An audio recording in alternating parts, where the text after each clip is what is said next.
To be seen, to be heard, to be understood, to be loved. These are human needs. These are the things that we as insecure people desperately seek from others, constantly. Now we understand that as children we've developed patterns to not deny ourselves some of these things, or all of them sometimes, because our parents never provided them for us. So we convinced ourselves we're not worthy of them. We have to shut away that voice that's crying out for those needs as human beings. Shut them down, because we're not going to get them. Human nature dictates that if we continue to strive towards something that's unattainable, we'll stop expending the energy required to achieve it. We learn that very quickly as a child. So if we're not getting it, we'll just shut down that need. We'll quiet that voice, and we'll lock that part of us away into the shadow so that we can survive. Because unless we align ourselves with the people that are responsible for our well-being, what are we supposed to do as children? We can't care for ourselves. They are responsible. We will literally deny ourselves everything that they will not give us. Now, that served us as children. That's a pattern. That's part of our inherent makeup, our characteristics. But as adults, it doesn't serve us anymore. They're still human needs. But what happened to that child that we locked in our shadow? That child that never had the voice, that never had a right to say, I deserve to be heard, to be seen, to be loved, and to be understood. It's still there. That child has a voice. And when you reference at times when you are triggered emotionally by an event or by a person, by their actions, recognize it has nothing to do with them, but it has to do with a child that's locked away inside of you that requires love, requires a voice.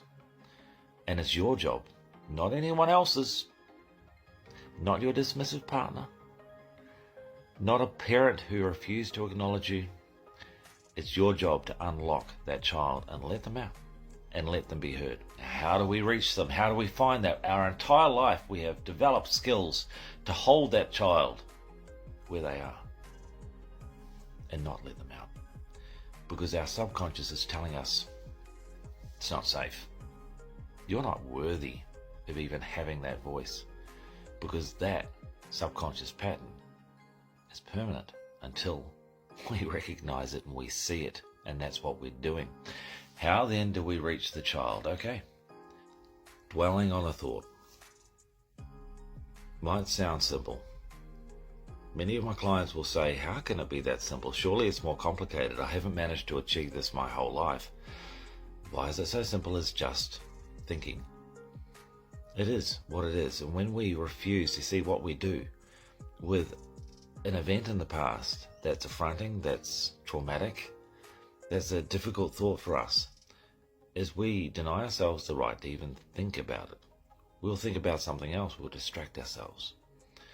Your opportunity to reintegrate and allow your child to have a voice is simply thinking about the events where that child has had to deny itself, to be unauthentic, to adjust, to accommodate. Think about it. Get emotional. Write a journal. Find a way to express how that child is feeling inside of you and allow it to have that voice. It's not more complicated than that, because that voice is right there on the edge, ready to go. But we're so good at ignoring it that we don't even notice it's there. We notice it in every other little event that triggers us.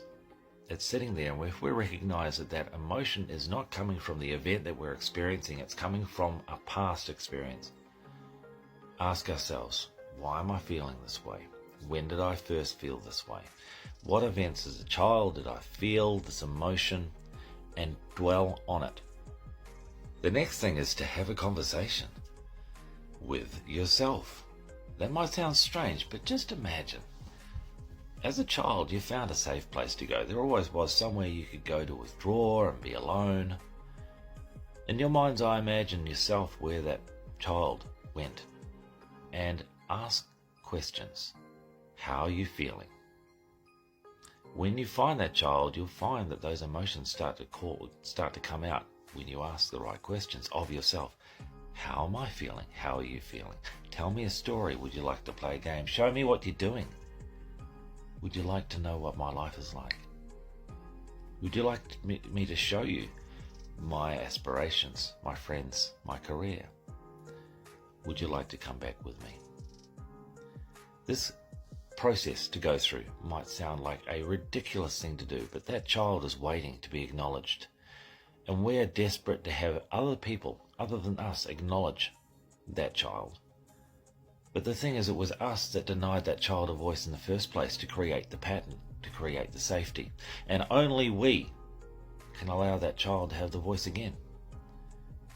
If you're struggling with finding the way to allow your inner child a voice, to be seen, to be heard, to be loved, to be understood, reach out. I can walk you through this process. I've done it many times with many people, very successfully, to bring them to the most authentic and most confident selves. It's life-changing. It changes the relationship internally and with everyone else around you. And suddenly all of the things that you felt were impossible, not so hard anymore.